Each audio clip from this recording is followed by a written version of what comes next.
ଝାରସୁଗୁଡ଼ା ବିଧାନସଭା ନିର୍ବାଚନ ମଣ୍ଡଳୀ ମାମଲାଟି ପରାଜିତ ପ୍ରାର୍ଥିନୀ ବିଜେଡ଼ିର ଦୀପାଳି ଦାସ ଦାଖଲ କରିଥିଲେ।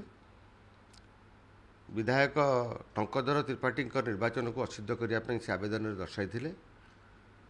ଟଙ୍କଧର ତ୍ରିପାଠୀ ତାଙ୍କ ସତ୍ୟପାଠରେ ବହୁ ଅପରାଧିକ ମାମଲା ଲୁଚାଇଛନ୍ତି, ନିଜର ଆୟବ୍ୟୟର ହିସାବ ଲୁଚାଇଛନ୍ତି ଏବଂ ତାଙ୍କର ସତ୍ୟପାଠଟି ଷ୍ଟାମ୍ପ ପେପରରେ କରାଯାଇନାହିଁ।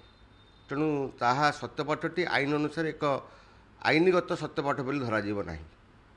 ତତ୍ସହିତ କଂଗ୍ରେସ ପ୍ରାର୍ଥିନୀ ଯିଏ ଥିଲେ ଅମିତା ବିଶ୍ୱାଳ, ତାଙ୍କର ମଧ୍ୟ ସତ୍ୟପାଠ ଏବଂ ତାଙ୍କର ଯେଉଁ ସତ୍ୟପାଠ ଦାଖଲ କରିବାର ପ୍ରକ୍ରିୟାକୁ ଅଭିଯୋଗ କରି ଦୀପାଳି ଦାସ ନିର୍ବାଚନ ମକଦ୍ଦମାଟି ଦାଖଲ କରିଥିଲେ।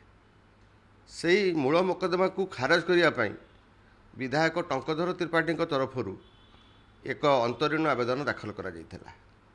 ତାହା ଶୁଣାଣି କରି ମାନ୍ୟବର ଜଷ୍ଟିସ୍ ଶଶିକାନ୍ତ ମିଶ୍ର ରାୟ ସଂରକ୍ଷିତ ରଖିଥିଲେ। ଆଜି ମାନ୍ୟବର ହାଇକୋର୍ଟ ସେ ରାୟକୁ ପ୍ରକାଶ କରିଛନ୍ତି। ଟଙ୍କଧର ତ୍ରିପାଠୀଙ୍କର ଆବେଦନକୁ ଖାରଜ କରାଯାଇଛି। ଦୀପାଳି ଦାସଙ୍କର ମୂଳ ମକଦ୍ଦମାକୁ ବିଚାରକୁ ନିଆଯିବ ବୋଲି ହାଇକୋର୍ଟ ମତ ରଖିଛନ୍ତି।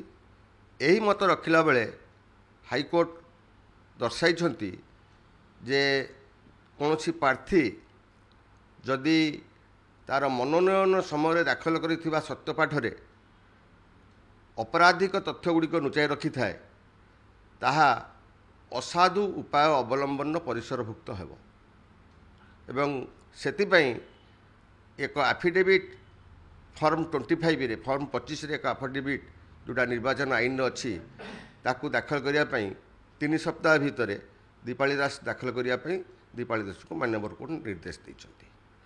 ପରବର୍ତ୍ତୀ ଶୁଣାଣି 24 ଏପ୍ରିଲ 2025କୁ ସ୍ଥିର କରିଛନ୍ତି।